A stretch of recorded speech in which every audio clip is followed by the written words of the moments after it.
Hi friends, welcome to PSIR Mains 2026 Brainstorming session for PSIR Paper 2. I would like to share with you some very important guidelines on how to approach PSIR Paper 2 and how to write good answers and maximize our scores in the mains examination. Paper 2, the basic idea is to apply the theory part of the subject IR with GS as well as current affairs. Now the theory part of IR comprises these important topics. First is theories to IR. It includes theories like realism, idealism, etc. Next, key concepts includes national interest, power, deterrence, collective security, and so on. Next, comparative politics.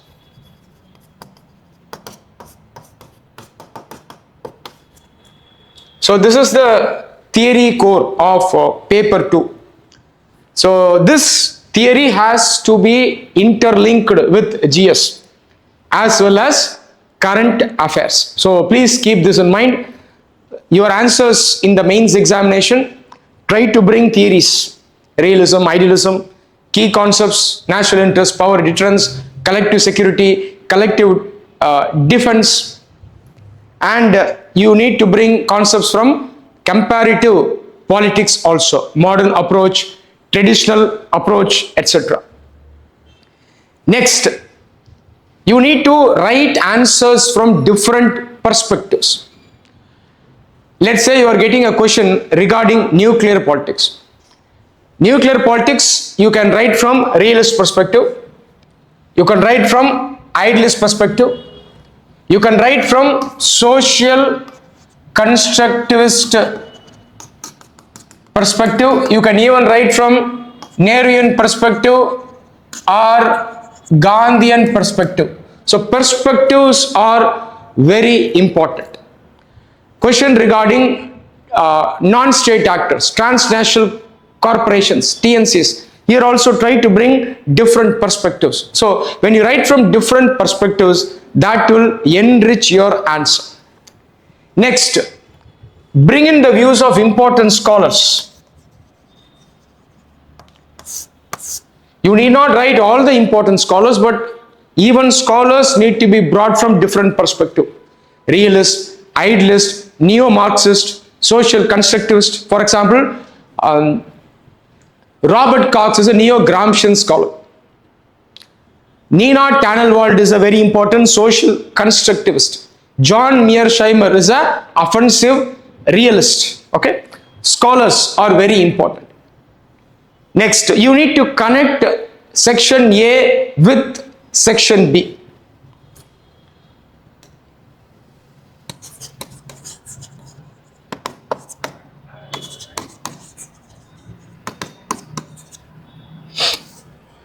For example, nuclear arms race. In section A should be connected with India's nuclear doctrine.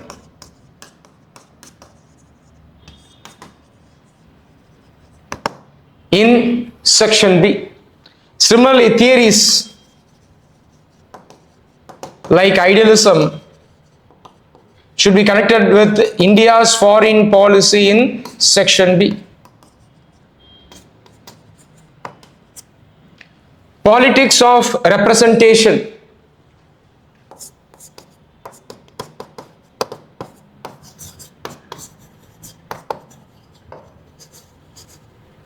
It includes pressure groups, political parties, social movements.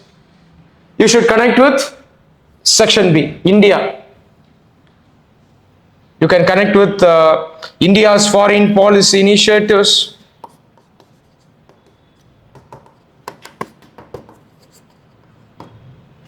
So ensure to connect both the papers. When it comes to section B, you can write more from GS and current affairs. In fact, you are required to give more points from GS and current affairs apart from the theory point. So this will help you score higher in paper 2. Many candidates generally don't make use of this advantage.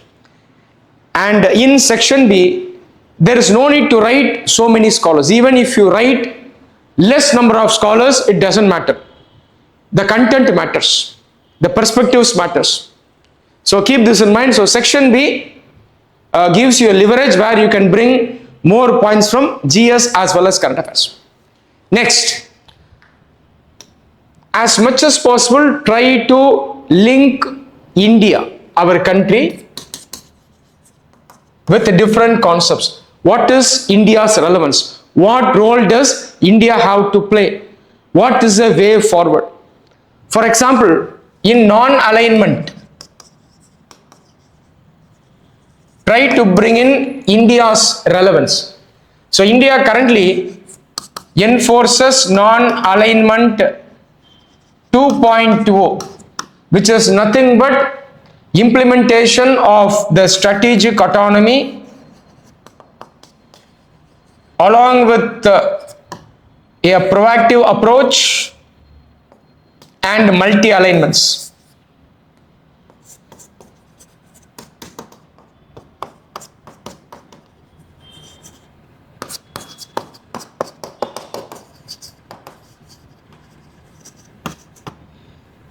So this is how I bring India here.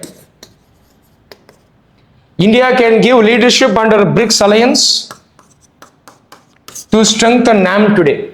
Today we are increasing our cooperation with the middle powers like Brazil, Egypt, Mexico. So these developments also strengthen India's position as a rising power.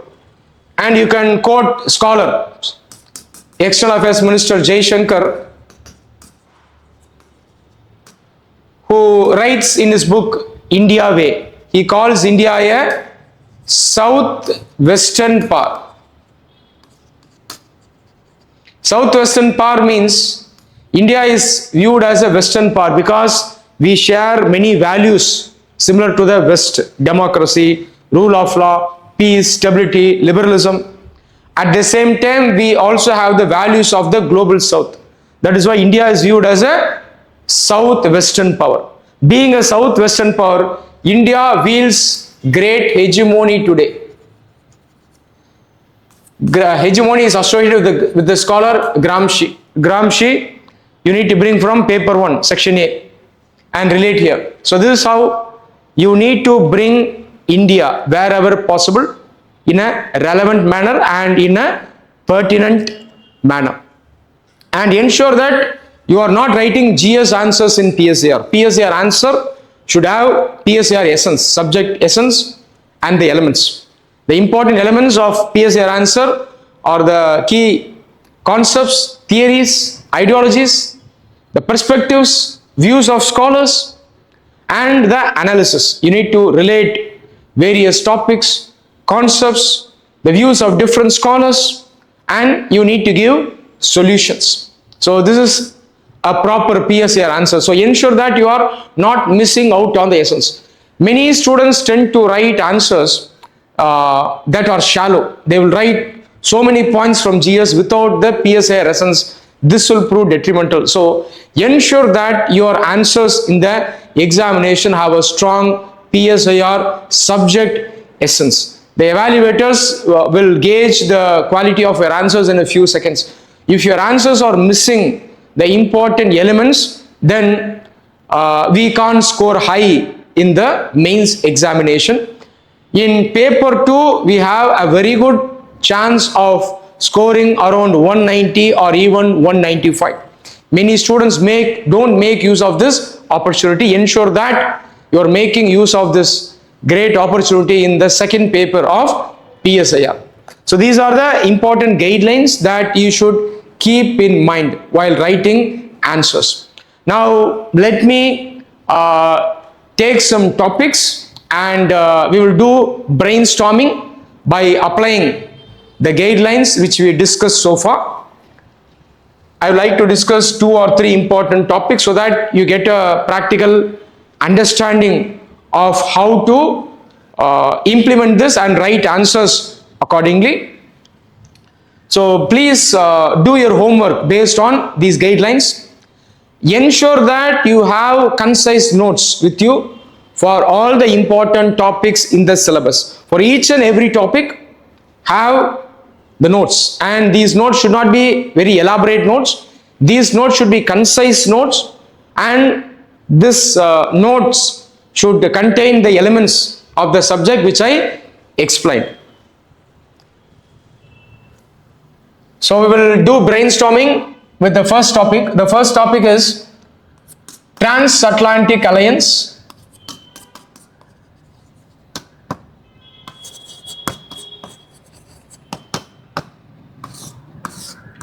and its challenges.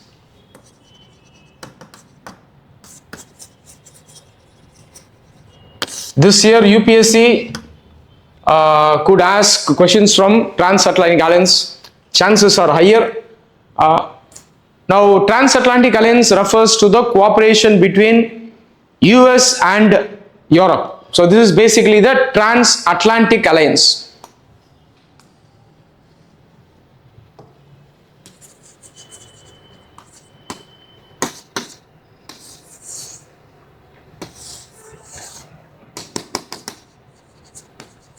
Currently, the Transatlantic Alliance is witnessing great challenges. Donald Trump's second presidency is characterized by many frictions between US and its partners in Europe. So let's approach this from a PSIR point of view. We need to apply the theories, key concepts and important scholars. The relationship between US and Europe is understood through the theory liberalism, and more specifically liberal institutionalism. So your answer must feature the theories, the approaches, whatever applies. Some theories or approaches as well. Scholar, important scholar is Woodrow Wilson. Woodrow Wilson's 14 points acted as the foundation for the transatlantic cooperation between US and Europe. US and Europe later worked through the course of the Second World War. After the Second World War, the Cold War period started. The Cold War period was characterized by extreme realism between two superpowers, US and USSR. So this is a bloc formation. The enmity was so high. Europe was allied with US during the Cold War period. In 1949, the NATO Security Pact came into existence. NATO is an example of a collective security organization. Collective security is a key concept in paper 2. So liberalism, liberal institutionalism, theories. Collective security is a key concept. Collective security is a paradigm of liberalism. Liberalism is also referred to as idealism. In general terms, we interchange liberalism and idealism, whose father is Woodrow Wilson. Realism's father in IR is Hans Morgenthau. In paper 1, the father of realism is Machiavelli. So you may relate Machiavelli also, where it is applicable. If you are specifically writing about key concepts like security, you can bring in Hobbes from paper 1. If you are writing about state sovereignty, you can bring in Hobbes as well as Machiavelli from paper 1. Hobbes' state is the Leviathan. Leviathan is a very powerful state. So wherever you have the scope, you can bring in certain terms, concepts from paper 1 also. The transatlantic alliance is also characterized by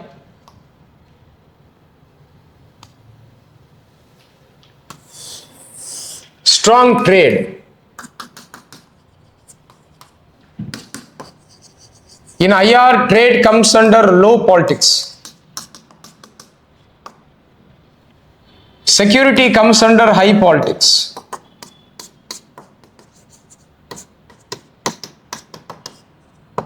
Liberals will argue that in order to build cooperation with other states in high politics, we need to start with low politics. This is argued by the approach functionalism, whose important scholar is David Mitrani.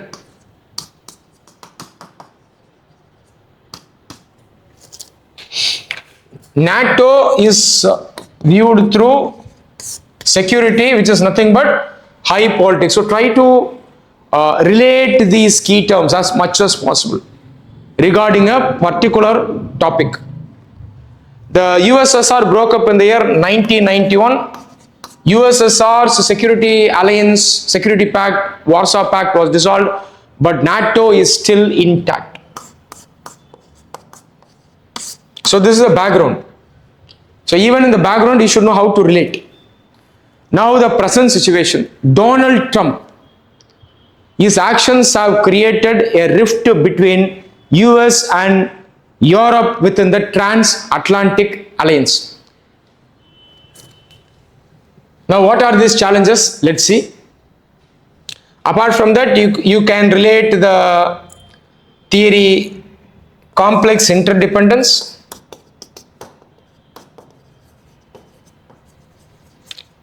Important scholars are Robert Cohen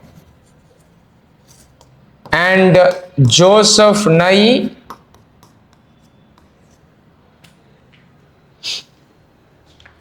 Okay, now let's take a look at the challenges. What are the challenges?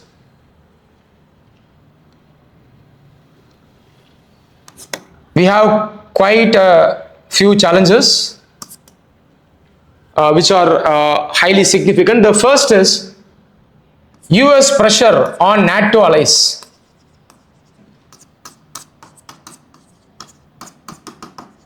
Donald Trump wanted the European NATO state to increase their spending.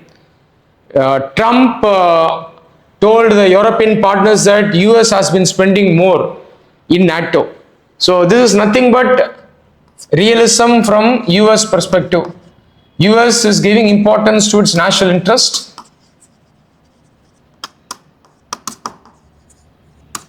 Here liberalism gets diluted.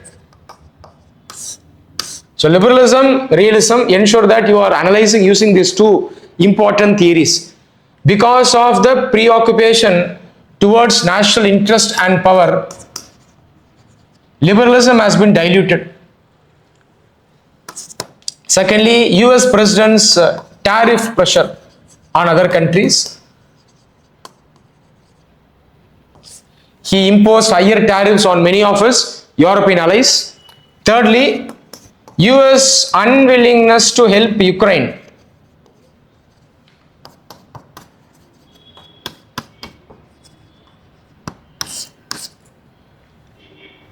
US President Trump was talking with Russian President Putin. US wanted Ukraine to make territorial concessions towards Russia. In other words, US President Trump wanted Ukraine to give some of its territories that Russia has already captured, but Ukraine was not willing to do so. This was a major point of contention between US and Europe. European powers wanted to help Ukraine. They formed an informal alliance called Coalition of the Willing.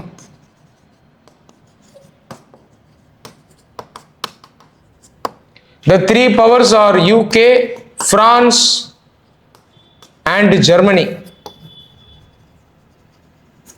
They are also referred to as E3, the top three powers in Europe. The E3, the Coalition of Willing, are continuing to support Ukraine. So all these are important areas where we are able to see a major rift in the transatlantic alliance. Apart from this, US President Trump threatened to conquer Greenland,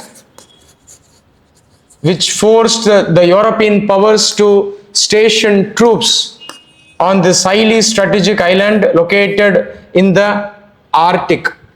Fifthly, the Iran war. US allies from Europe did not support US war in the Gulf region. In fact, states like Spain actively opposed US's intervention in this region. This was a major disappointment for Donald Trump. When you write answer, ensure that you are analyzing all these points.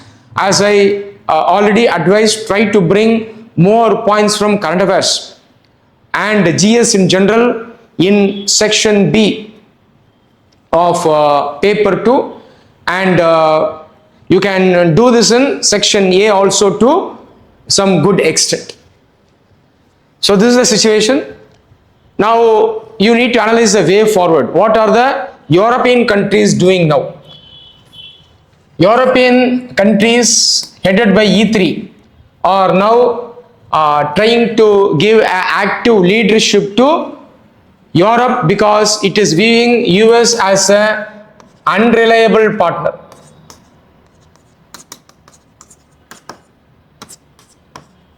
Even from India's perspective, US is increasingly becoming an unreliable partner. E3 plus two other states, Poland and Italy, together they form the E5. They are trying to provide collective security to Europe, even though it is not in the form of a proper framework. Okay, they are now only engaging in talks. They are yet to work on a platform which is similar to NATO. So what we understand is that Europe has decided to work on its own security without dependence on US. At the same time, as of now, they don't have a collective security framework. They are talking informally. Apart from this, European states are working to develop their military arsenal, including their nuclear arsenal. States such as France, they are actively pursuing more nuclear arsenals. France is talking about providing nuclear umbrella to Europe. So far, US was providing nuclear umbrella to NATO countries, European states, under the NATO framework. Now France is ready to take up this leadership. Germany also is willing, however it is not having any plans to develop nuclear arsenals. Germany and UK, overall they are ready to contribute more to the European defense. They are doing it under an initiative called Rearm Europe.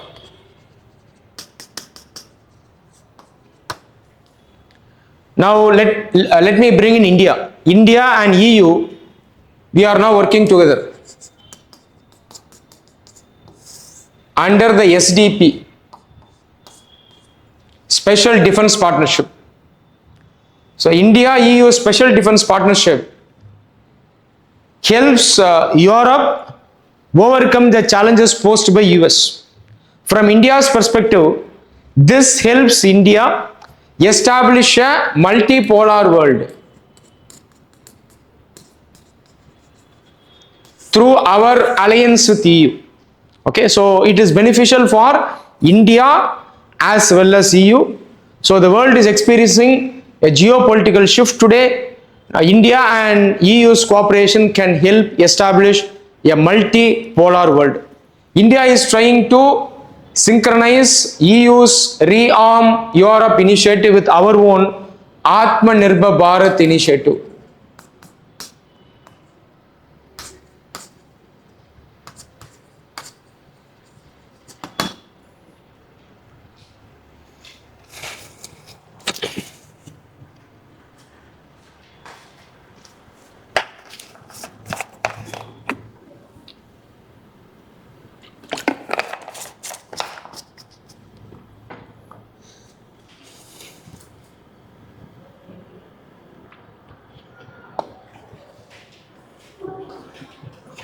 from US perspective,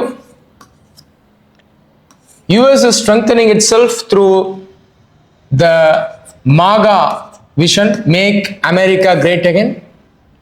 It has put forward a strategy for security called NSS, National Security Strategy. National Security Strategy, it is nothing but a revival of the 1823 Monroe Doctrine.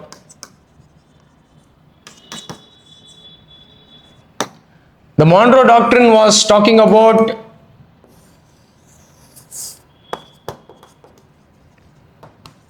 freeing the Western Hemisphere from European control.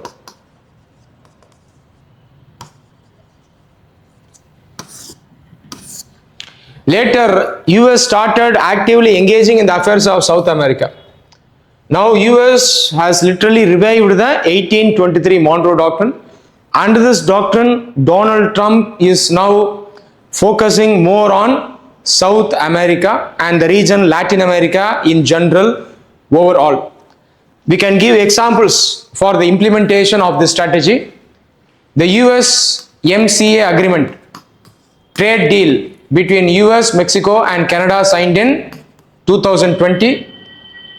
Through the US-MCA, US is trying to maximize its trade with Mexico.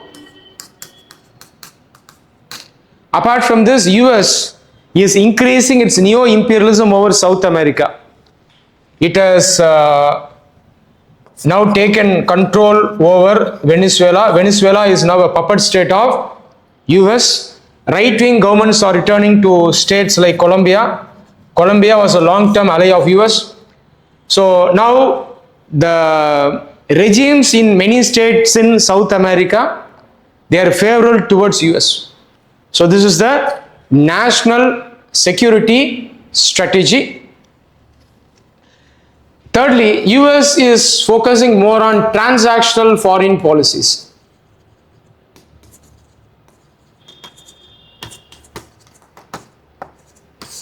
Transactional foreign policy is giving importance to short-term goals and interests rather than long-term goals and interests.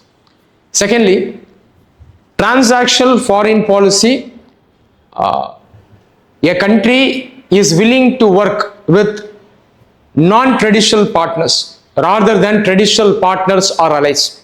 So this approach is called transactional foreign policy. US President Trump is increasingly using transactional foreign policy. This is another strategy.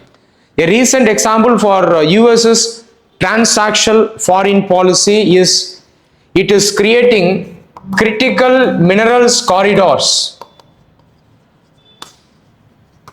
in many regions and countries of the world. Example, Ukraine. It is creating the Lobito corridor in Africa. Last year, US President Donald Trump offered to mediate between India and Pakistan after the Pahalgam attack. He told that he is willing to trade more with India and Pakistan if both the states stop fighting. So transaction foreign policy is helping US increase its hegemony. Currently, US is facing a major challenge. The major challenge is US's hegemony is getting weakened. So friends, we are brainstorming now. I have taken a topic which is the transatlantic alliance and I am building over it. So you need to learn how we are connecting different topics, concepts, and we are applying the subject and its elements in a particular topic. So we are just building over brainstorming.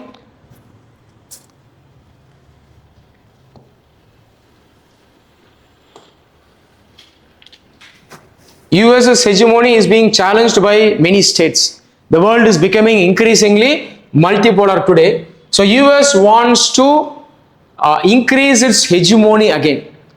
A major state that challenges US hegemony is China. China is understood as a revisionist power.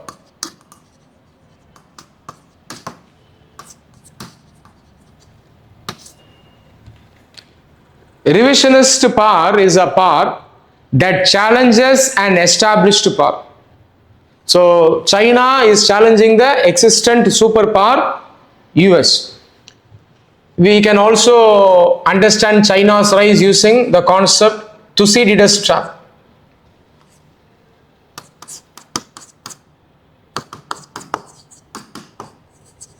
Thucydides trap is a term mentioned by scholar Graham Allison. Thucydides trap also referred to the challenge faced by a existing entrenched power, a powerful country. It is challenged by a new arising power.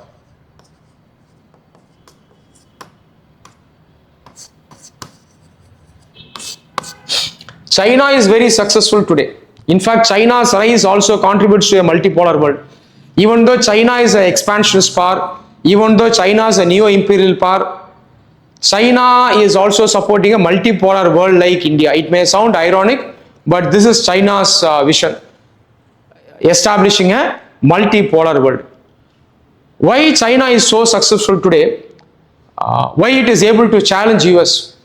Why US is not able to successfully challenge China in many areas? There are some major reasons. One reason is the successful use of soft power. China's initiatives like BRI initiative, China's focus on political stability,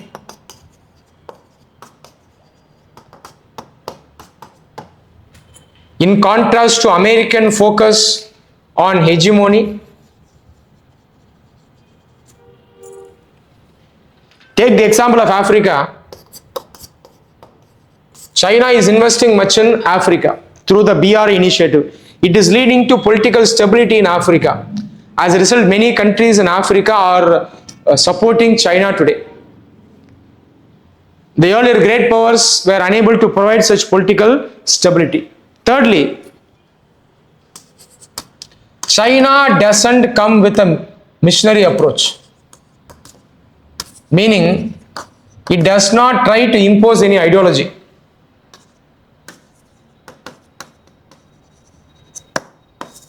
But America comes with a missionary approach. What is America's missionary approach? Liberal democracy.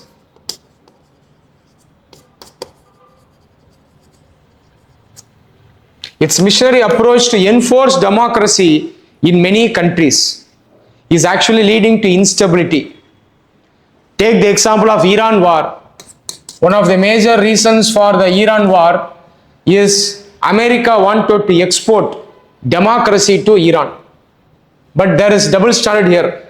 Many of America's allies in Gulf, they are authoritarian states, Oman, Bahrain, Kuwait, Saudi Arabia. However, America specifically focused on Iran. So it wanted to export liberal democracy. It led to disastrous consequences. Iran reacted, which led to the Iran war. Israel and America both jointly attacked Iran, which later resulted in a ceasefire. Now they have started fighting again. So the West trying to export democracy and the general values of liberal democracy has become disastrous in the present context. But China's focus is completely different. So China is helping other countries in terms of development. That is why China is welcome in many parts of the world.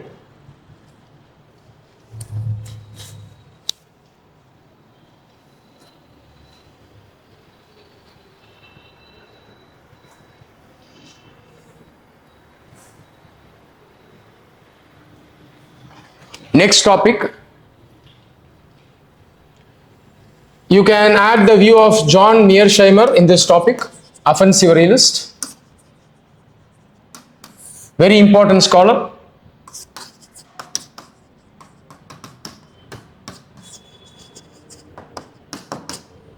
When it comes to transatlantic alliance, US and China, John Mearsheimer advises US not to unnecessarily meddle with Russia. This is the advice given. In fact, he gave this advice many years ago. Don't meddle with Russia.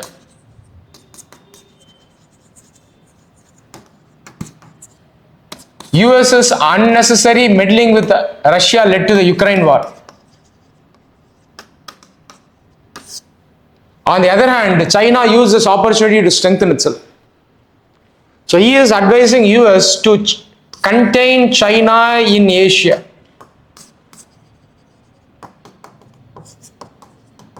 This is advice given by Mearsheimer. In fact, many of the actions of current US President Donald Trump, it follows offensive realism. The tariffs, threat to conquer countries like Cuba, Venezuela, Greenland, and so on, it is reflecting the offensive realist approach, whose scholar is John Mearsheimer. According to offensive realism, states are power maximizers.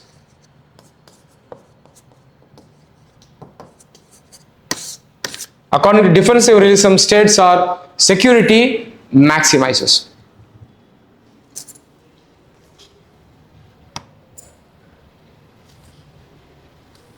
Next topic.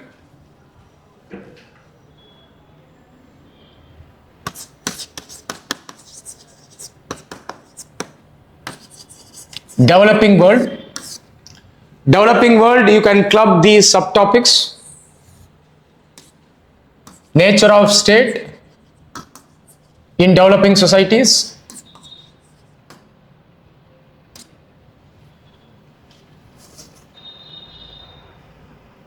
Global South.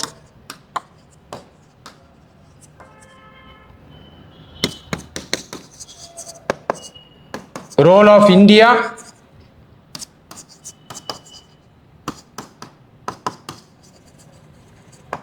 New international economic order.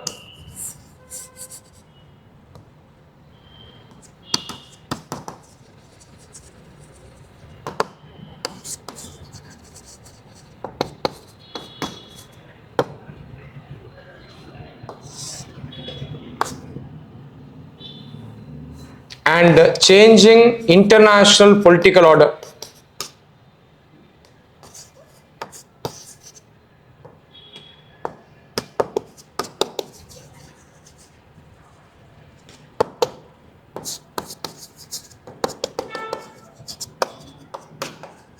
Now let's brainstorm the larger topic, developing world. Okay, let's apply the subject theories, key concepts, scholars. Okay, how do we view the developing world? The developing world is viewed as global south today. It was earlier called the third world during the Cold War. The global south or the developing world is influenced by post-colonialism. You need to relate post-colonialism here. Post-colonialism is the imposition of colonial values on the nature as well as state. This is a post-colonial. So apply post-colonial theory of state here. You can bring the concept of overdeveloped state, put forward by Pakistani scholar Hamza Alvi.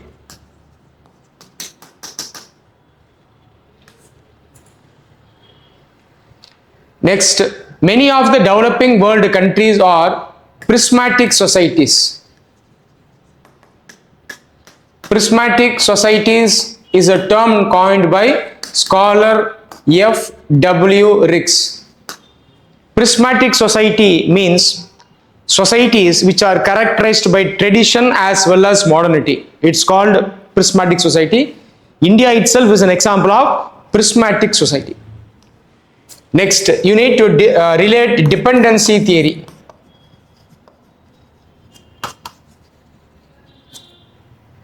Major scholar is Andre Gunder Frank. Apart from Frank, there are many other scholars under dependency theory.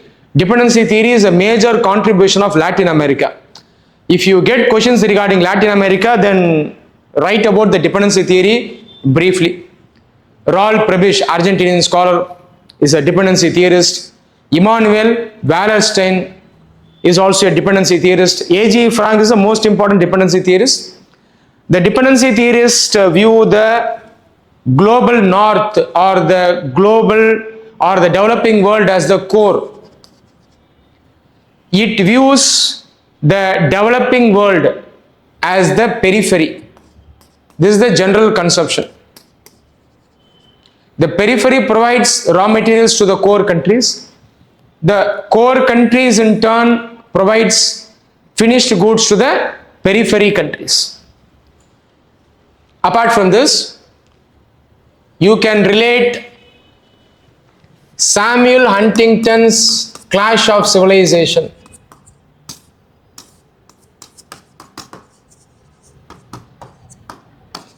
with the developing world. So these are the important perspectives and the related concepts. So we are brainstorming all these. Samuel Huntington's Clash of Civilization.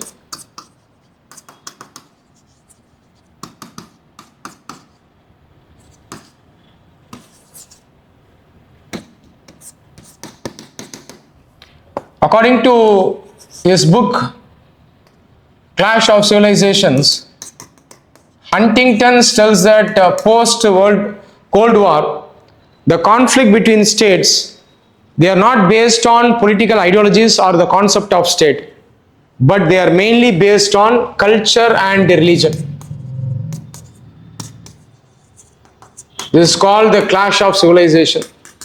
India versus Pakistan conflict, Iran versus Gulf Arab states conflict. These are examples for the clash of civilizations. Next, the developing world is challenging the present economic order, which was created by the West. Here you need to relate the concept social contract from paper 1. Social contract put forward by Hobbes and Locke, which later led to the establishment of the state. Here we are relating the concept social contract in the economics. So the present economic order was determined by the West.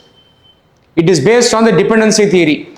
Institutions like IMF, World Bank, WTO, Asian Development Bank, they are dominated by the West. After 1945, political imperialism ended, but only to be replaced by economic imperialism. So these institutions are promoting economic imperialism of the West. This is challenged by the Global South. So Global South is challenging the social contract on which the present economic order is determined by the West through these institutions. Now the developing world wants to sign a new social contract. The new social contract is nothing but NIEO, New International Economic Order. This is a topic given under syllabus, paper 2, section A. NIEO aims for equality between the developing world and the developed world. How feminists are arguing for equality between man and women, NIEO argues for equality between global south and global north. It wants to break the existing social contract and the hegemony of these institutions. Washington Consensus, set of proposals provided by West for the developing countries.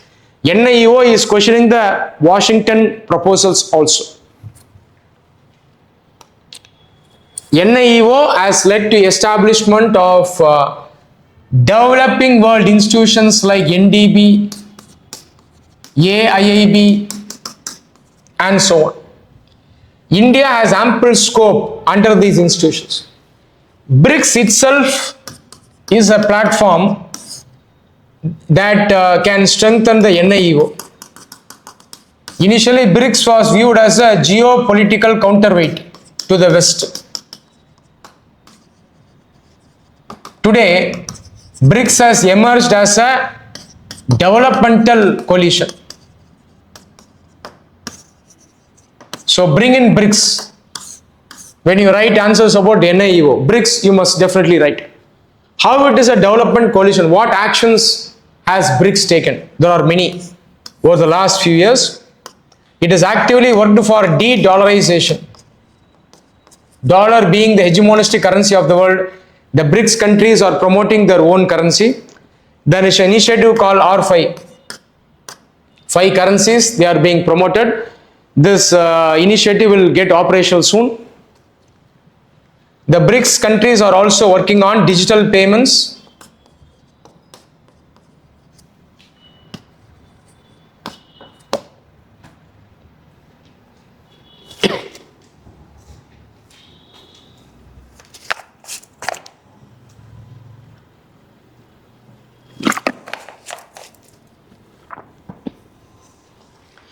Under BRICS, India is promoting its UPI, digital public infrastructure. We are exploring alternative payment system to reduce our dependence on the developing West. Brazil is a major player as far as BRICS is concerned. So bring in Brazil. India-Brazil cooperation has great scope for strengthening the global South. So friends, this is how you brainstorm. Try to bring as many subject-oriented key terms, theories, scholars and perspectives to enrich your answers. It is not about how much you write. It is about what you write. It is about the perspectives that you write from. It is about the viewpoints that you should give. If you are writing an answer about new international economic order, you can probably conclude the answer like this. India is an active partner.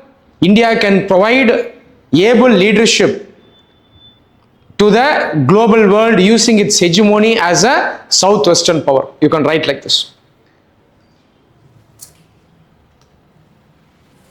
India can provide leadership. You can write Gramsci in the bracket to the global South.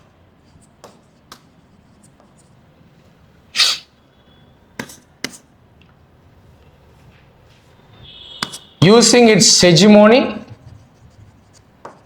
as a southwestern power. Give relevant points in the conclusion. They should be practical.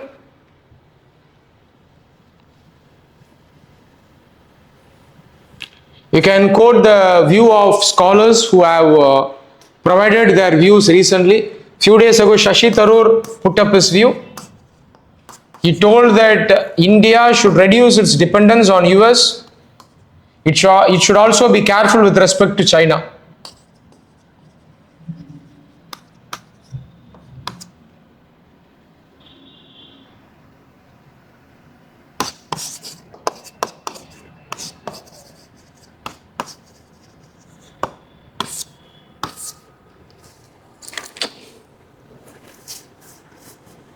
Apart from this, under the global South, India has scope to engage in middle power coalitions.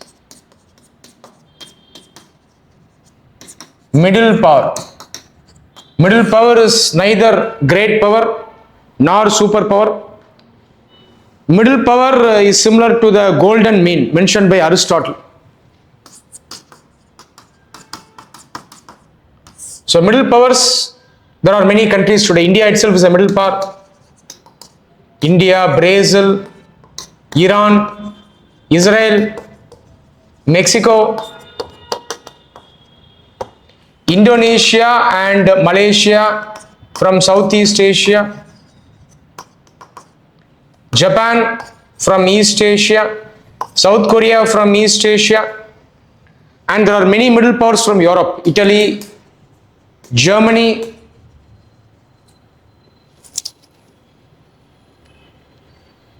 Switzerland. India is engaging in middle power coalitions. One major area is critical minerals.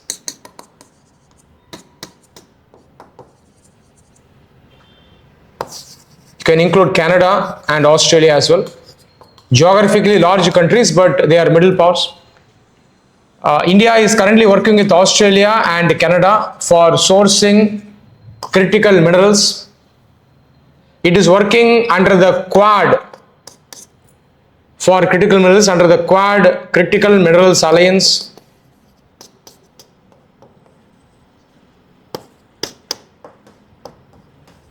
India is exploring partnership with Latin American countries.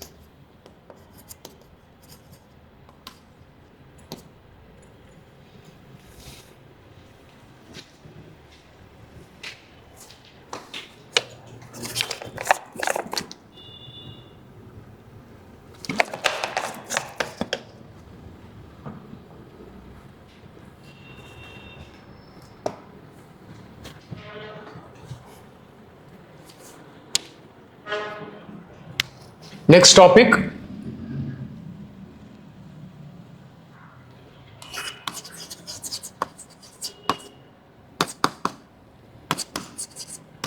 Challenge to the liberal state.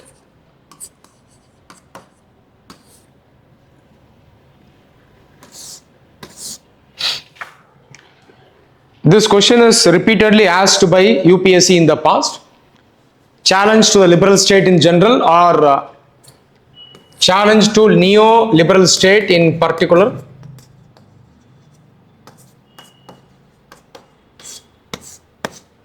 Neo-liberal state emerged from classical liberalism through scholars Locke, Mill, and Hobbes. Then it evolved into social liberalism through scholars T.H. Green, Hobhouse. The classical liberal state was a minimal state, while the social liberal state was a welfare state. The welfare state is interventionist.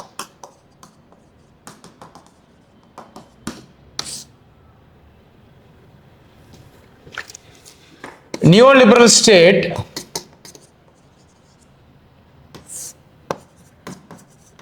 is a revival of the classical liberal state with the emphasis on the market. So the neoliberal state is called the market state. It is associated with the new right. Today, many governments in the Western world are having neoliberal governments. You can find the concept of market state. You can also observe the existence of new right.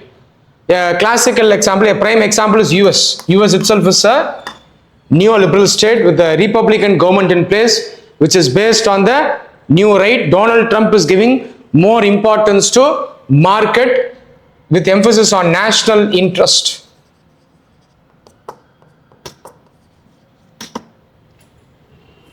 Okay, now what are the challenges today? The neoliberal state is facing many important challenges. We will look at it one by one.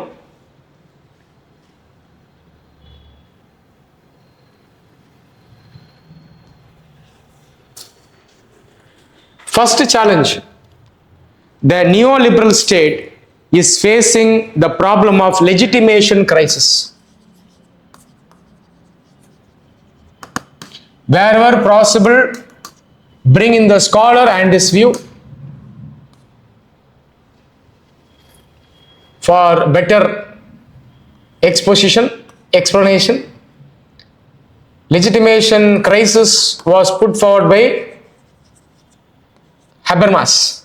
Legitimation crisis means the liberal states will not be able to balance the twin goals of economic growth and welfare state.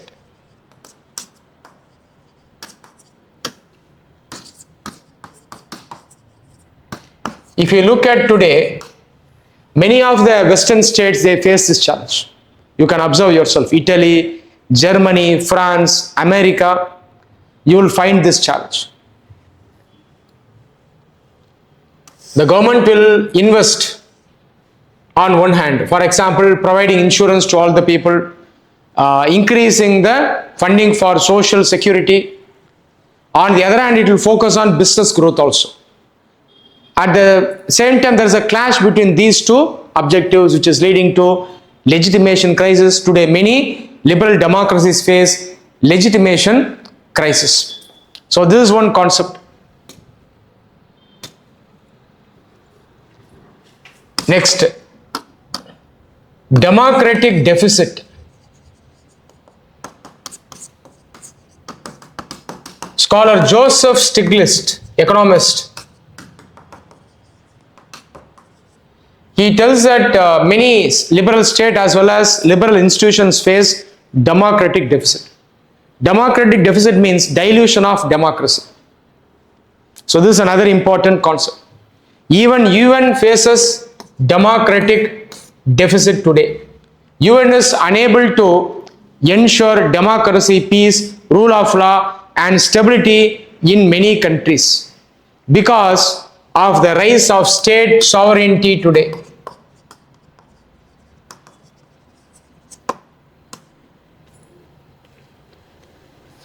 Next, let's look at the specific challenges faced by the liberal states and neoliberal states in general.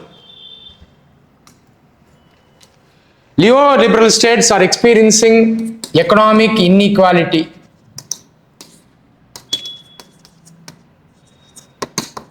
Which is pointed out by Marxist scholar Thomas Piketty. Thomas Piketty is famously called the modern Marx. Many international reports, they put forward some important stats. Try to put some stats to illustrate your points as much as possible. So the stats will add value to your answers. The 1% rich approximately own 40% of global wealth. So neoliberalism and liberalism in general has only led to possessive individualism.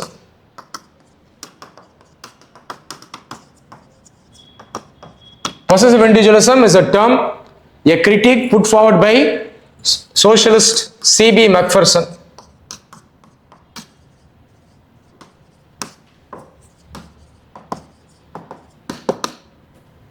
We are witnessing many labor protests in European states like France, Italy, UK.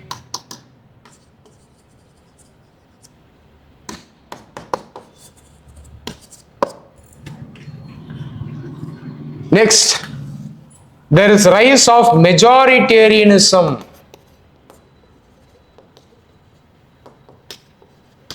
Majoritarianism means the dominance of a particular ethnic group or community or political ideology. This is called majoritarianism. Today, majoritarianism is a challenge in strong democracies like America itself. In America, we are witnessing racism. We are witnessing Islamophobia. There are strong anti-immigrant sentiments.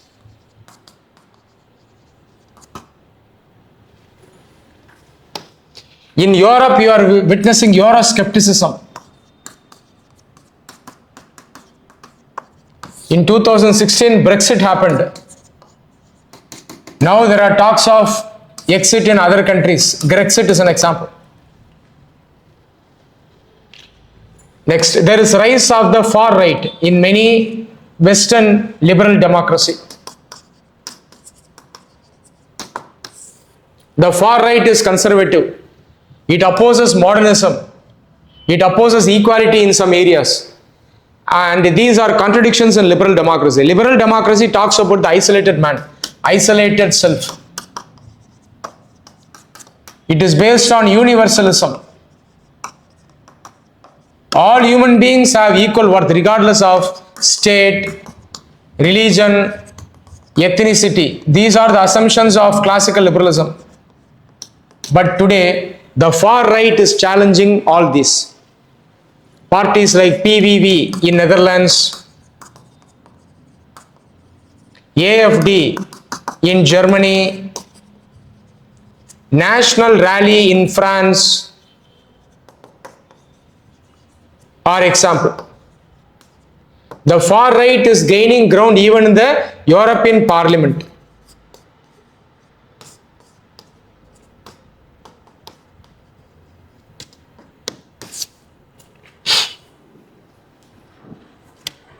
Next,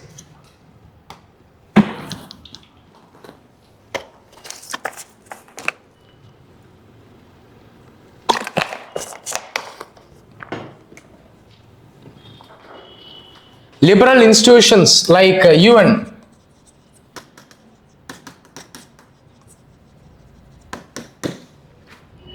are facing the challenge of accountability.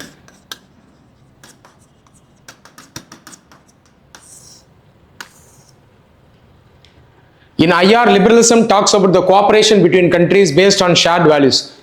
UN is a major international institution, but the UN itself faces accountability crisis. This is another challenge. The reason is state sovereignty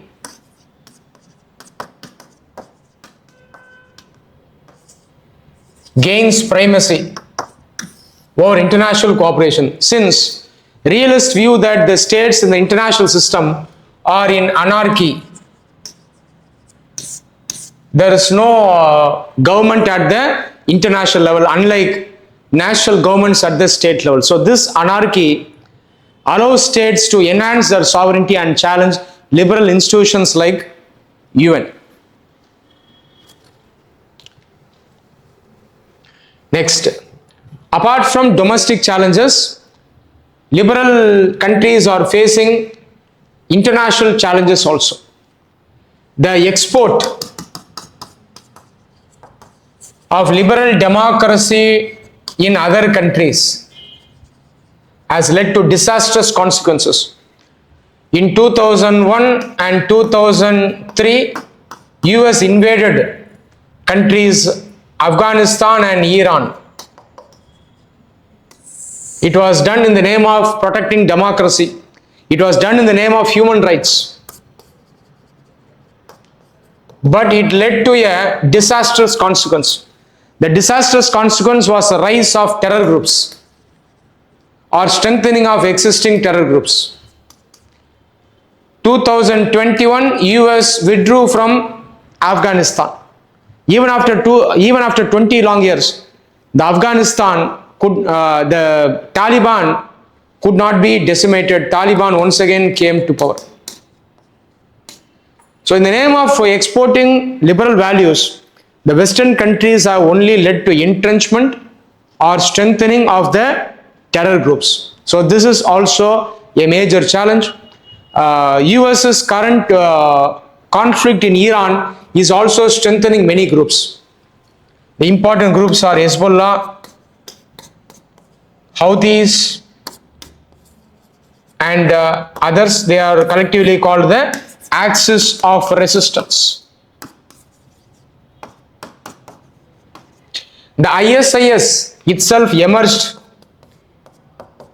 in the year 2003 during the illegal invasion of Iraq by US and UK. So the export of liberal democracy has contributed to this great challenge, a contemporary concern, which is terrorism. According to liberals, violence is not accepted. According to realists, there is no difference between state actor and non-state actor.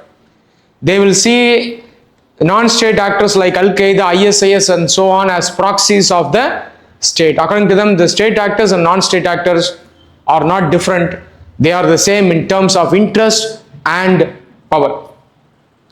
Next challenge, the neoliberal state actually gave importance to the market. It is nothing but a market state. But currently, many of the liberal democracies are going for trade protectionism, which is another major contradiction. So we are seeing many contradictions within liberalism today. According to Karl Marx, capitalism contains the own seeds of its self-destruction. Now we are witnessing it today, but liberalism is very strong. It cannot be destroyed so easily. Liberalism will modify itself. Nevertheless, we are witnessing these challenges. Francis Fukuyama told that we have come to an end in history with the establishment of liberal democracy. But liberal democracies are still facing many existential challenges. US's protectionism is a major example. Donald Trump's imposition of tariffs.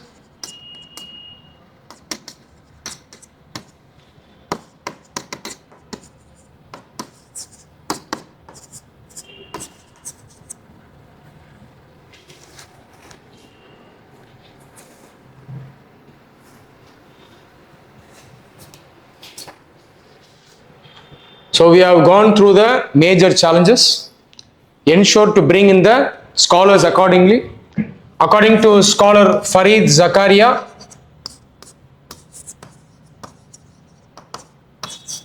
the 21st century will witness the rise of the East.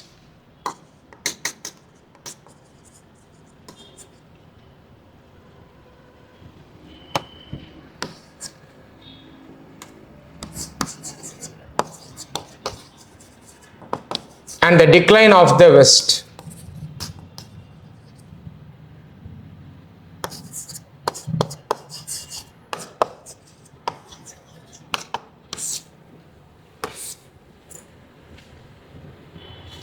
Apart from this,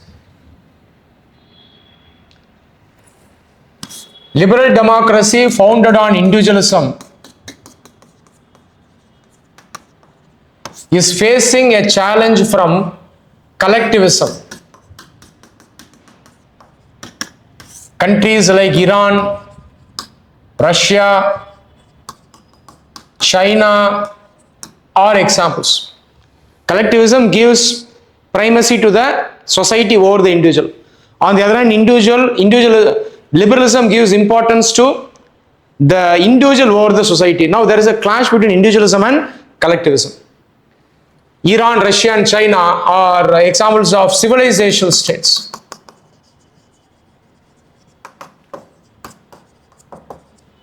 The liberal states founded on individualism are called the Westphalian state. Example, US, UK, Japan and so on. There is a clash between these two states today. Westphalian states, civilizational states. States like China, they have been challenging the Western notion of democracy for a long time. For example, Mao viewed Western democracy as old democracy. He put forward China's own model of democracy, which is people's democracy. So, the civilizational states, the non-Western states, today they are putting their own forms of democracy. So their hegemony is challenging the hegemony of the West. Here also the prediction of Farid Zakaria is becoming true to a large extent. Earlier scholars like Mahathir Mohamad and Lee Kuan Yew,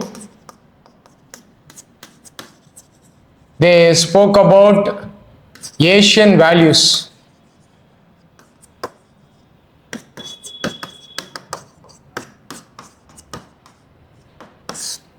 They held the view that the West often uses human rights as a tool of imperialism over the East.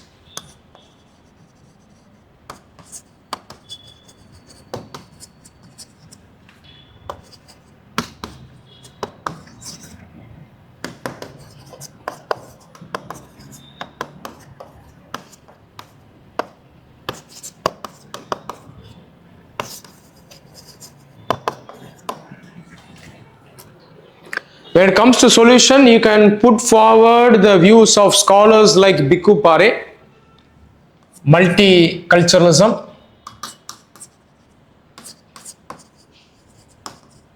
Bhikkhu Pare argued for a middle path between cultural relativism and universalism.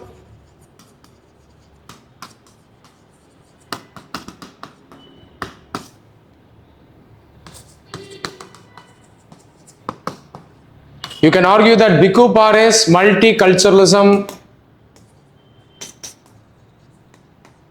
can provide a solution to the challenges faced by liberal democracy. The liberal democracies need to overcome the challenge of majoritarianism, racism, xenophobia, and so on by reconciling cultural relativism as well as universalism through multiculturalism. States such as UK have handled it relatively successfully in the past. So you can provide this as a solution.